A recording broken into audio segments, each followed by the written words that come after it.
example of what a good democracy is worldwide? Well, look, there is a process which allows him to do this. So it's not so far that he's done anything illegal. The really important distinction to make here with Donald Trump is democratic rules and laws on the one side and democratic norms and values and culture. So he is violating every norm in the book. He is violating every precedent.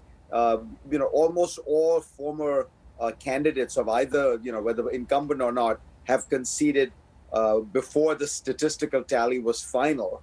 But he wants to exhaust every possible chance. I think he's really flailing about it this time, hoping for some kind of, miracle to take place. Probably, by the way, raising a huge amount of money, which essentially goes into a slush fund that he can use for whatever purposes he wants. But it won't change the outcome. The transition of power in the United States is a legal constitutional process that does not depend on the president of the United States, accepting it or conceding. Those are all matters of good manners. Trump does not have good manners. It doesn't matter. He will be out of office in January. But what the verdict does show is how badly divided America is. Joe Biden won a historic 74 million votes. But despite everything he did, Donald Trump ended up with 70 million plus votes. What does that suggest to you about the fractures that have engulfed America? It's something that's happening everywhere in the world, Rahul, and I think even in India. You are getting political divisions that are no longer purely political, but they are really cultural divisions. So if you look at the biggest divide in America, as somebody put it very well in The Atlantic magazine, the big divide is no longer about race, it's no longer about economics, it's about diplomas and density. In other words, if you live in a densely populated area and you have a diploma of some kind, you likely voted for Joe Biden. If you live in a sparsely populated area and you don't have a diploma, you likely voted for Donald Trump. So when you have these cultural and class divides, they are much harder to bridge. They are much more rooted in almost a kind of tribal identity. So people can't imagine voting for the other side, no matter who the candidate is. They have decided that as people who live in the South, who live in small towns, who have a kind of working class background, they are just never going to be Democrats. And the same is true for the urban, multicultural, college educated person in New York or San Francisco or Chicago. That person is never going to vote Democrat. And as you know, you see this urban-rural divide in India as well. You see this resentment of a kind of educated class of people who see themselves as technocrats and experts in India as well. It's happening all over the world. It's very destructive to democratic politics because a lot of democracy is about compromising and accepting that the other side has a legitimate role to govern when you lose. Joe Biden says he wants to be president not just for those who voted for him, but equally for those who didn't vote for him. To what extent do you think Biden could succeed in healing these wounds and trying to bridge this wide gap that's now engulfed the US? Look, leadership always matters. The skill of a political figure always matters. As I say in my book in the last chapter, nothing is written. These issues can be. Human beings have the choice and the ability to make very large differences in their countries, but it will be tough. Look, you're up against a lot of structural realities. Politicians respond to incentives more than they do to warm talk about harmony and peace. And the problem is that the incentives for Republicans right now is not to cooperate. That's where these parties have become so polarized that the idea of compromising with the other side is seen as almost a kind of weak surrender. And so instead, what they will try and do is fight. If anyone can do it, it's Biden. He is, I think, even more than Lyndon Johnson, he has the longest congressional experience of any political figure ever elected to be US president. He has a 40-year career in the Senate. So he has a chance, and he knows all these people intimately. Um, but we've gotten a stark reminder that in politics, your political survival is more important than incentives. Lindsey Graham, one of the president's strongest allies in the Senate, did a video a few years ago, basically saying that Joe Biden was the nicest human being he had ever met, and that if you didn't like Joe Biden, there was something wrong with you as a human being. So decent a man was Joe Biden. Well, that video surfaced during the campaign, and of course, Lindsey Graham didn't change his absolute hardline opposition to Joe Biden, claiming that he's going to investigate him and his son for corruption, claiming he's going to put them in jail, all kinds of things. It's a good reminder that when a politician chooses between his survival and his values, alas, survival wins. How is Joe Biden's approach to India likely to vary from what we've seen from President Trump over the last 4 years? There is largely a bipartisan consensus when it comes to India, but there are concerns about which aspects of the relationship will stay the same and which are likely to change. I think broadly this will be an area of continuity, actually. The United States has made a strategic decision about 20 years ago that it was going to have a stronger relationship with India, a warmer relationship with India. And it really begins with the Clinton administration. It goes through Bush, Obama, and Trump. The big difference would be, I think, twofold. One, Biden is not fundamentally a protectionist, and Trump is. So on some of the issues relating to trade and immigration, I think Biden will be a much better person, in my opinion, for America, because he will be embracing a more open America, but it will also help India and other countries around the world that do business with America and trade with America, send college students to America. The other big difference, I think, is Biden will be much more engaged than Trump. I mean, the truth of the matter is Donald Trump really did not do much as president. There were a few areas where he got involved, a few high-profile kinds of things like the North Korean negotiations that went nowhere because he convinced himself that he could get a Nobel Peace Prize if he were to pull it off. But other than that, day to day, if you were to say, what is the Trump policy toward India? There is no policy. I mean, he likes Modi. He's done a few political events with Modi, but that hasn't translated into a systematic strategic policy. You're more likely to see that from Biden, who is being advised by a group of very seasoned people. But broadly speaking, the administration remains, the Biden people remain very well disposed towards India. The problem in this relationship is that the Indians haven't figured out what they want. The last time the Indians made a big ask of the United States, it was a gigantic ask, which was the nuclear deal, asking that the U.S. reverse 30 years of policy, sanctions, break a norm that it has been trying to impose around the world, and the U.S. said yes.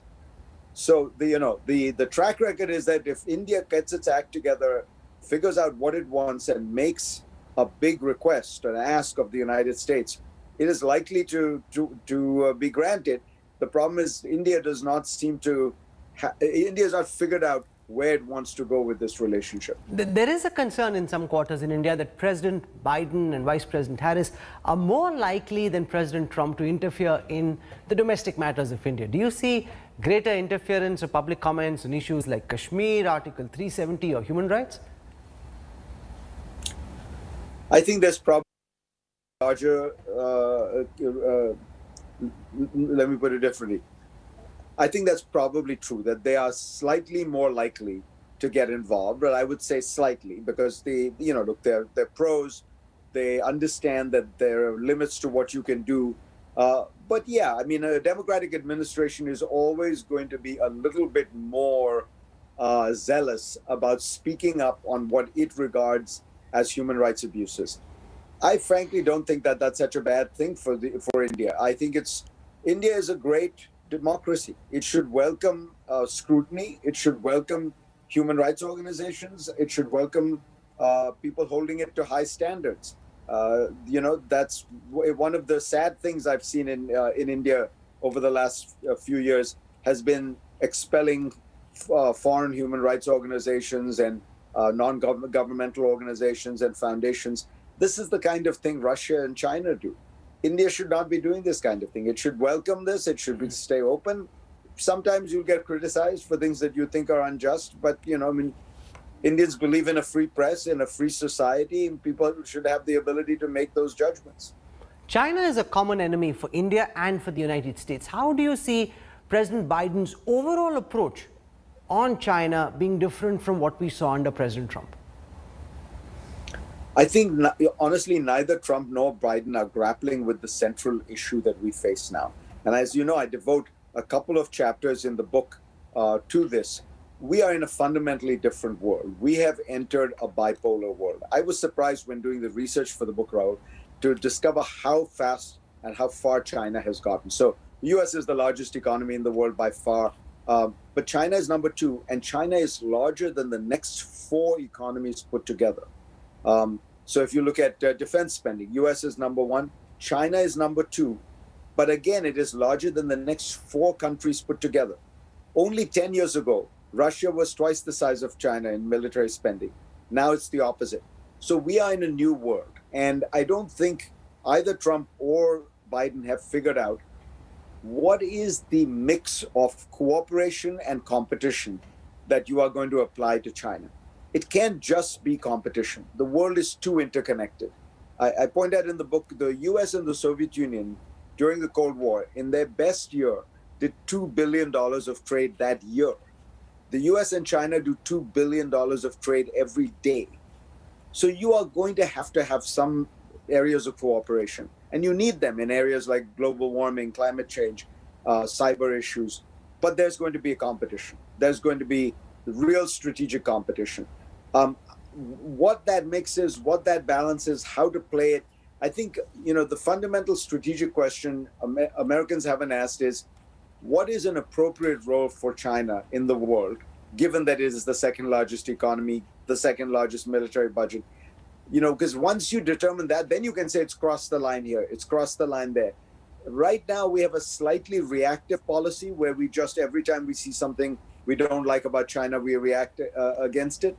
And it's going to need to be more than that, just as India is going to have to figure out what are the areas it wants to take advantage of an economic association with China so that it can spur growth, so that it can get investment, so that it has markets. But what are the red lines that cannot be crossed? Each country, frankly, is going to have to do this balancing act. Everyone wants some kind of association with China economically, and frankly, every country, certainly in Asia, wants association with America geopolitically. But the Chinese and the Americans are both going to say, you can't do a la carte ordering. You have to, if you want America's geopolitical protection, then you have to take America's 5G package. And the Chinese are going to say the opposite. So everyone is going to be navigating this new world. It is clearly China's calculation, and also increasingly the assessment of people and countries across the world, that America is now a declining power. And Biden can, at best, help stem the decline, but not reverse it. You're right that is the Chinese perception. I would remind you that was also the perception of the Soviet Union for most of the Cold War. They thought that the US was weak and divided and dysfunctional, and the Soviet Union was centralized and could act powerfully and ruthlessly.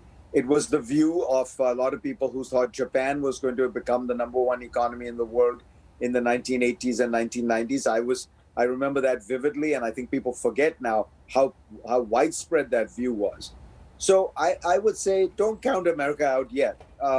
China has its own problems. It has huge demographic issues. It has its own weaknesses within the economy. I say this as somebody who thinks China has done an incredible job, but I think that the thing about the United States is it's a very mixed country. There are elements of incredible dynamism, and there are elements of incredible dysfunction. So as I say in the book, you can always paint whatever picture of America you want, and there is some degree of reality to it. But I suspect that America will be able to bounce back. We're going through a bad period now politically, there's no question.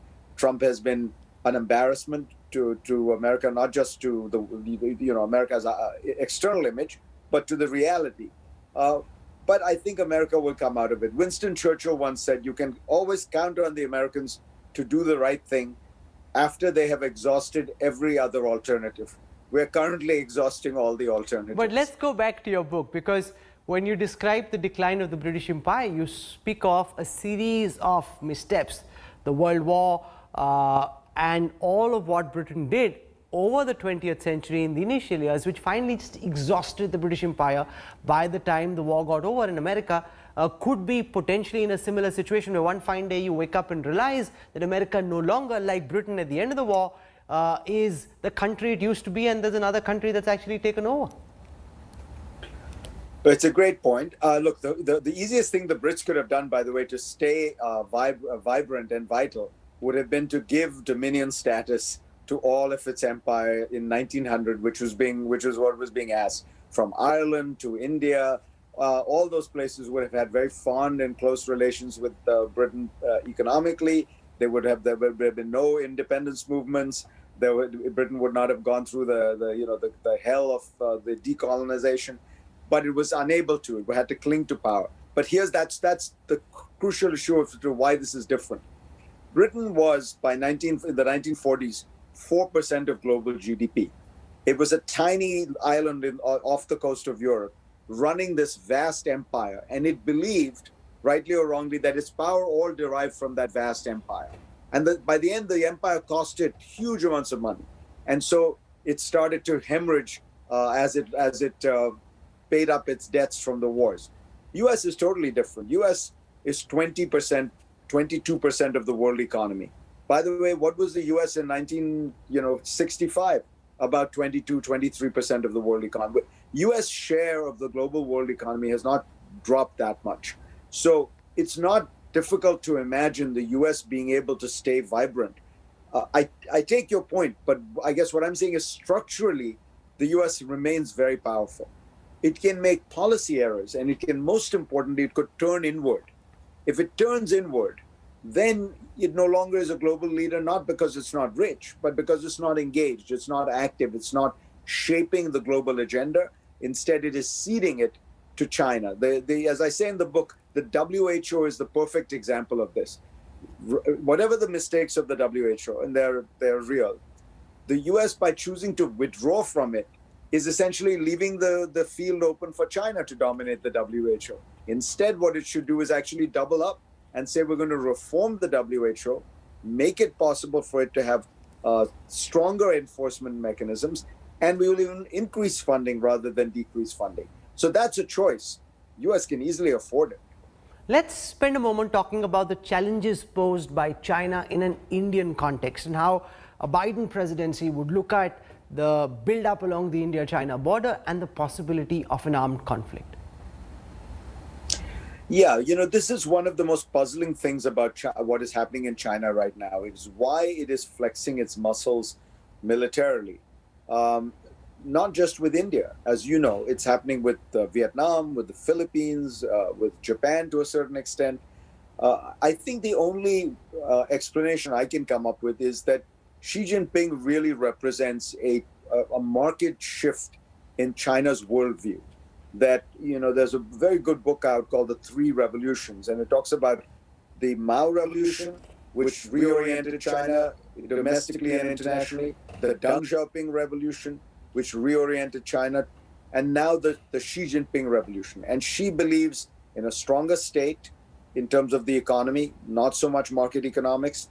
He believes in a stronger communist party, and he believes in being tougher externally.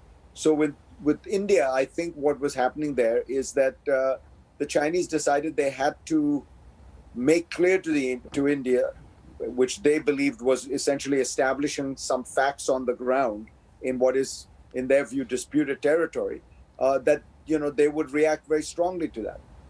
I think the Biden administration will probably take essentially the same view as the Trump administration or the Obama administration before, which was, broadly speaking, it pushes back against these Chinese claims. It does not accept them. It believes these issues should be negotiated bilaterally, but it does not approve of the use of force.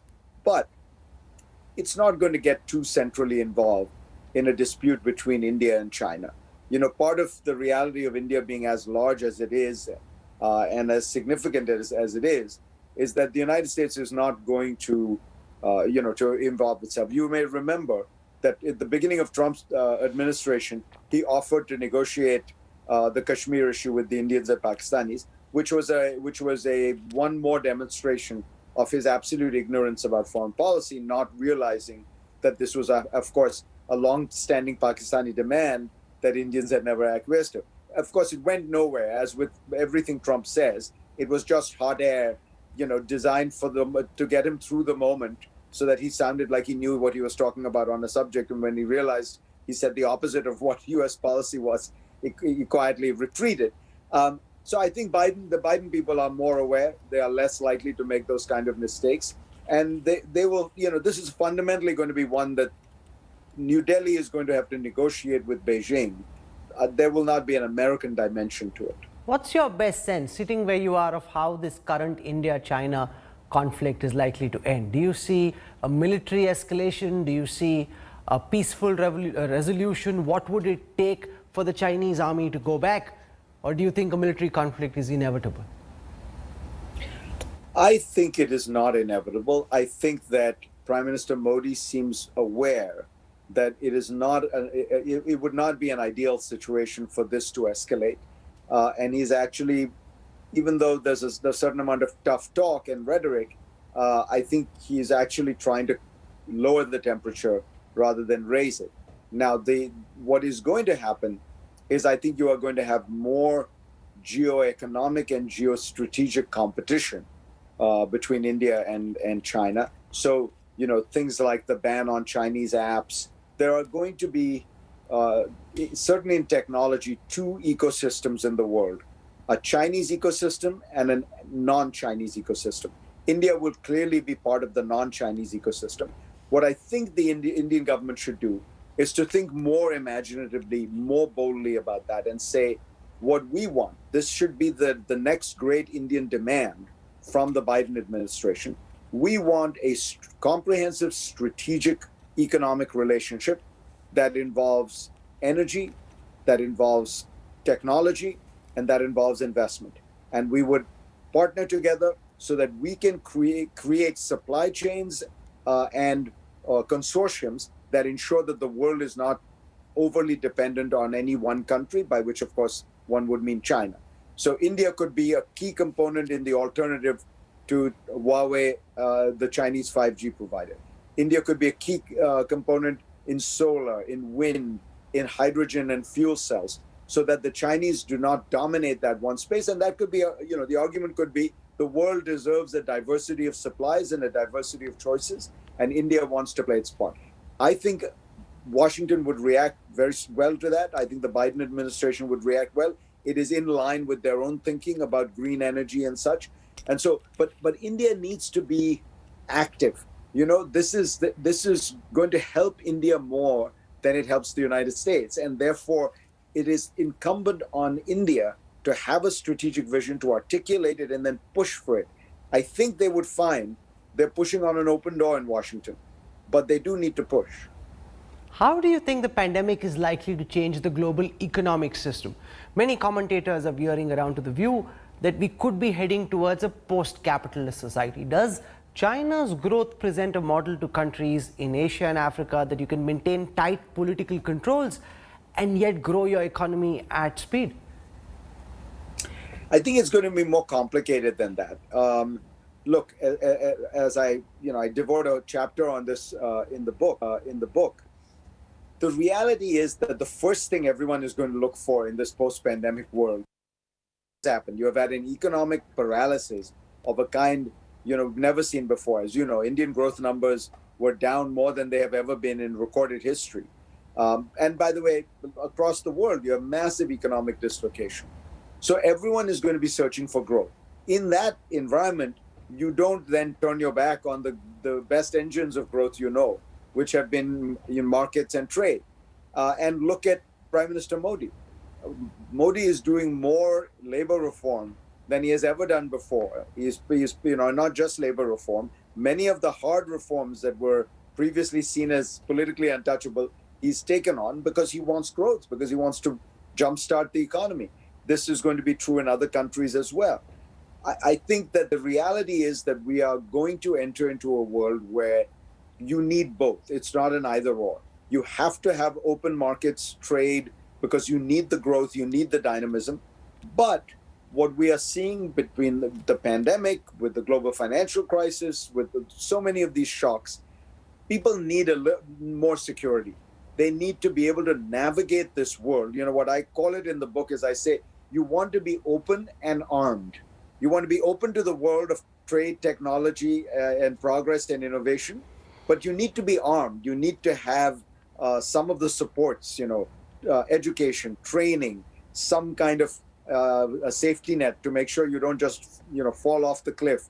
And that combination is hard to achieve because you're sort of almost going left plus right. You're saying at some areas I want to be right wing, in some areas I want to be left wing.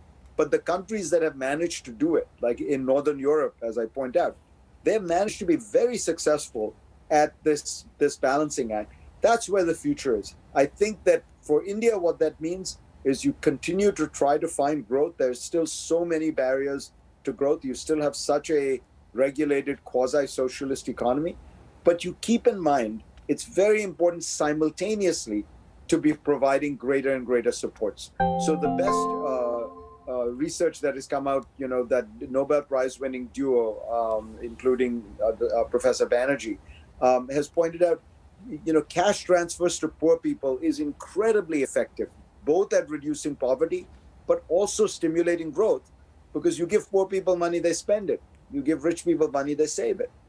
So there's a win-win here if we can adopt it. Well, but the Indian government's approach at this moment is different from the Abhijit Banerjee Esther Duflo approach, but that's a different debate. You make the point in your book that people... But let me say one thing. Yes. It's a very important point, Rahul. You're absolutely right. And the reason is this.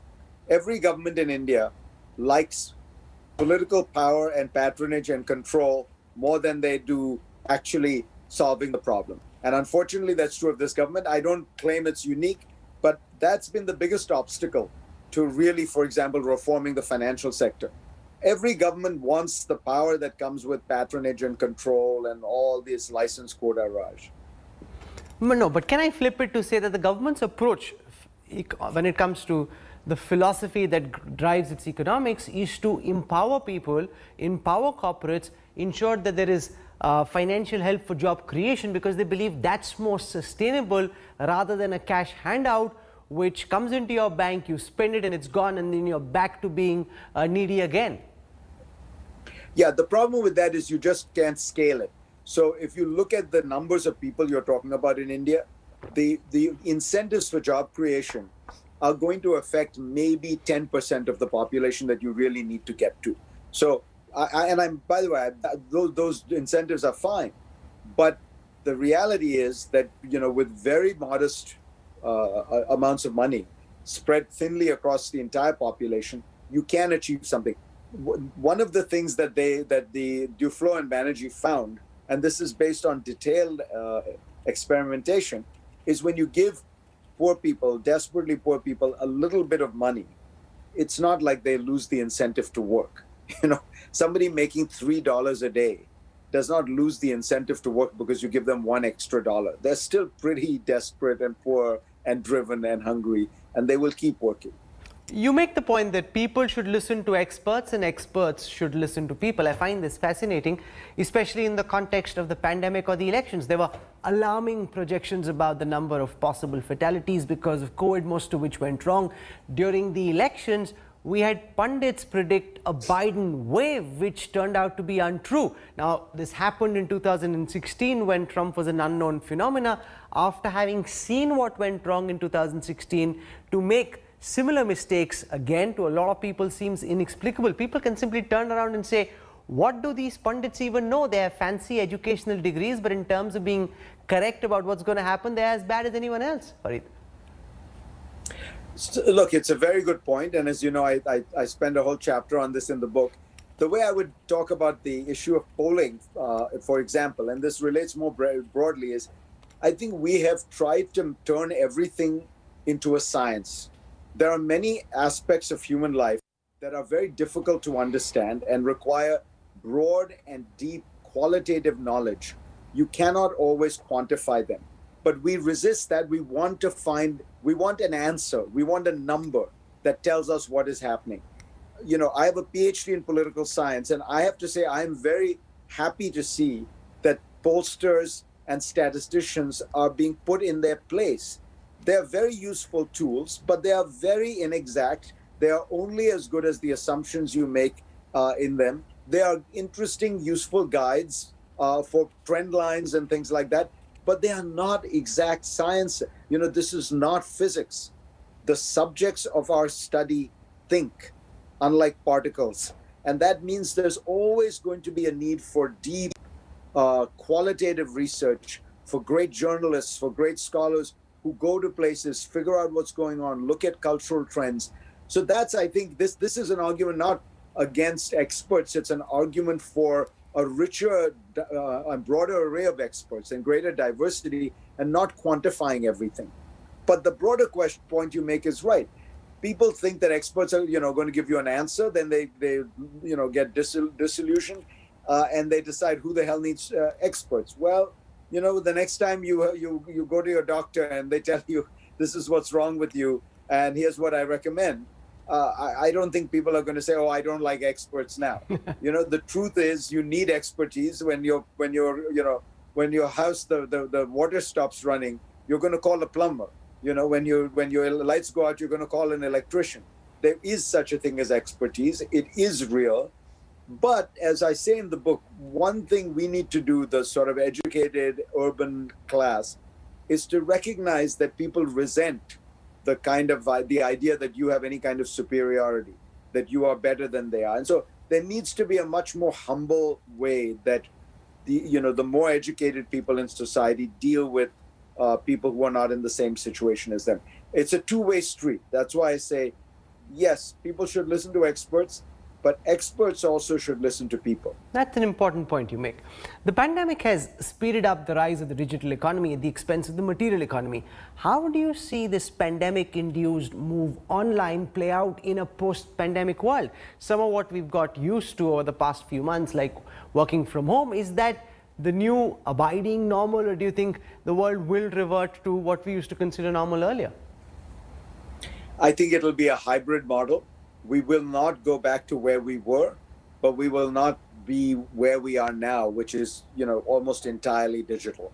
I think that, for example, the working at home, it works in rich countries, and even there for the, upper top 30% or 40% of a rich country, for people who are younger and less fortunate, obviously their homes are not that great. They don't have home offices. They don't have that capacity. They may have be living with other people. So there are all kinds of reasons why, but the fundamental reason I would tell you that we will end up with a hybrid model of a mixture between the digital and the physical is people like to connect. Human beings, as Aristotle says, are social beings. We like to compete, collaborate, connect. And by the way, there's a very simple reason I point out in the book why people will continue to do that kind of thing is because you make more money doing it. When you are gathering close together physically, you come across new opportunities, you do new deals, you meet new people, you are more productive. There's very good research on all this, and it makes common sense, right? That if you're in a place where there are 100 people doing the same thing you're doing, you're likely to get more deals, more action, more a business than if you just sit isolated by yourself. So there will be a return, but what I think we will do is we will take advantage of this digital leap, and it'll be a very profound transformation. I think that in India, for example, online education, online health, online retail, all these things have taken big leap forwards, which are very beneficial in India because the existing infrastructure was very bad. So India may be one of the places that actually, if it does it right, will benefit the most from this leap to the digital world, because in the case of India, there's no going back, because the old original infrastructure was so bad that you might find yourself creating that new hybrid model, but with digital as the base rather than the material and physical as the base. You know, you spend a lot of time in the book talking about the future of artificial intelligence, and a lot of young people wonder what's the kind of job they should be prepping for. At a time when AI is increasingly playing an important role in so many sectors of the economy, if all the work's going to be done by machines, what are the men and women of the future supposed to do? Well, one thing I can tell you, Rahul, is news anchors will still be in business. So you've made a good choice. They have some robos now reading the news, unfortunately. They could write the news for you, but they'll still. I think human beings will still want somebody in flesh and blood to be reading the news and asking the questions. And no, look, I think the truth is we don't know. And again, what I say in the book, which I really do believe, is we are entering a new world because computers are beginning not just to read, but to understand. And I think that's a very big difference. So if you look at how computers used to translate, they did it just on the basis of mass correlation.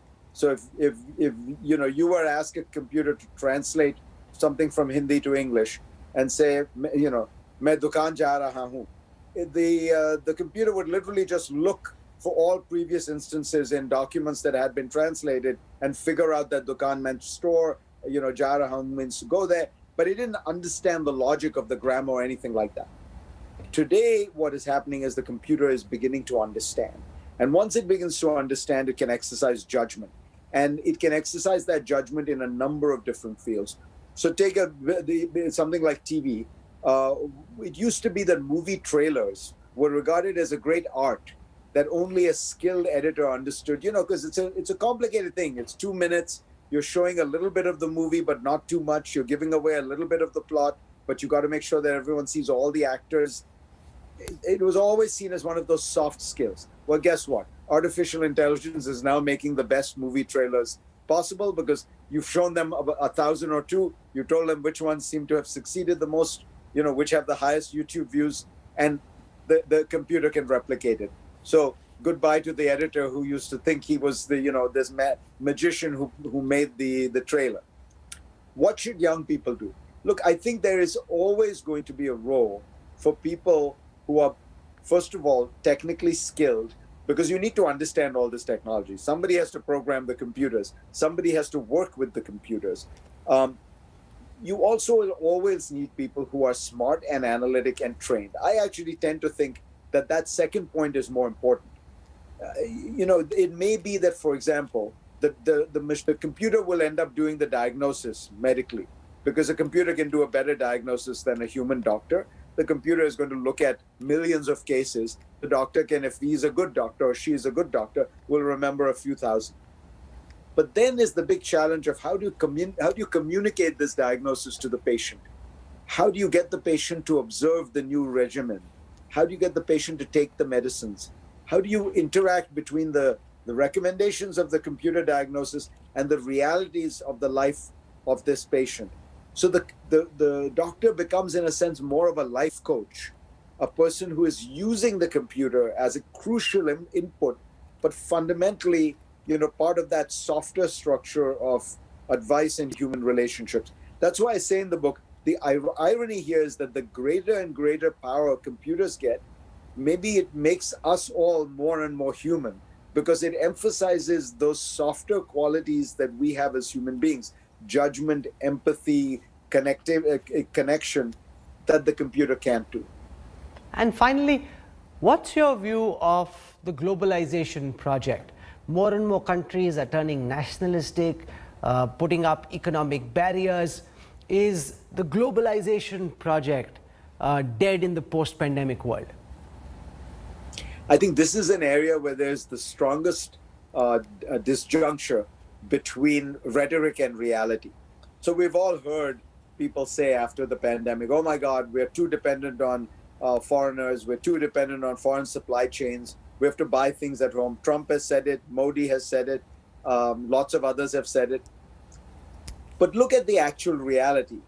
It turns out we are so deeply interconnected, and we so desperately all need global supply chains. So at the end of the day, when you needed all these medical equipments, from face masks to glass vials to cotton swabs, the only reason everyone could get it all over the world, and it's really remarkable, after a month or two of shortages, everyone in the world has whatever they need, is because you have these massive, highly productive, highly efficient global supply chains.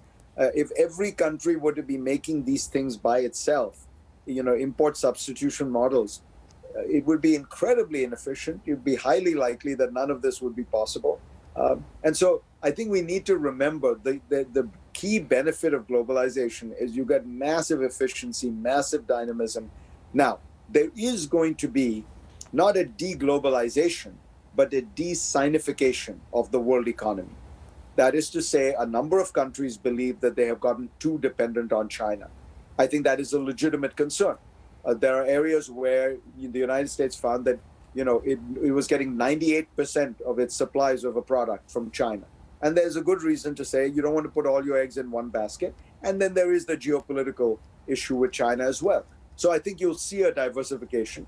The countries that could benefit the most from that de-sinification of the global economy are India, Bangladesh, Vietnam, probably Mexico, because it's close to the US. But that's not deglobalization, that's reglobalization. Just moving stuff from one country to another. I think fundamentally we will find that countries want growth, they want dynamism, they want opportunity. And I mean, look, India is what, 2-3% of the world economy? If it wants to grow, it is going to have to interact with the other 97% of the world economy. That's all that globalization means. And if you want to interact, you have to interact on roughly equal terms. And so I suspect that when all the smoke clears, you will find that that we are still in a world of globalization. And that is because, as I say in the book, we are destined to be connected. We want to be connected. We want to know what's going on outside the world. This trend towards globalization is, in a sense, been a 400, 500, 600-year trend. And at some level, it's actually the fundamental destiny of human beings. We all started out in the Rift Valley in Kenya, and now we're all over the world. How? That movement of people, goods, ideas, cultures, that's globalization. So you're saying don't think of de-globalization or the end of globalization, rather think of this in terms of re-globalization, which provides a big opportunity to India as well. As always, Fareed Zakaria, you've given us lots of original insights and a lot to think about. I thank you for your time, wish you all the best for your new book, and once again, a very happy Diwali. Thank you so much, Rahul.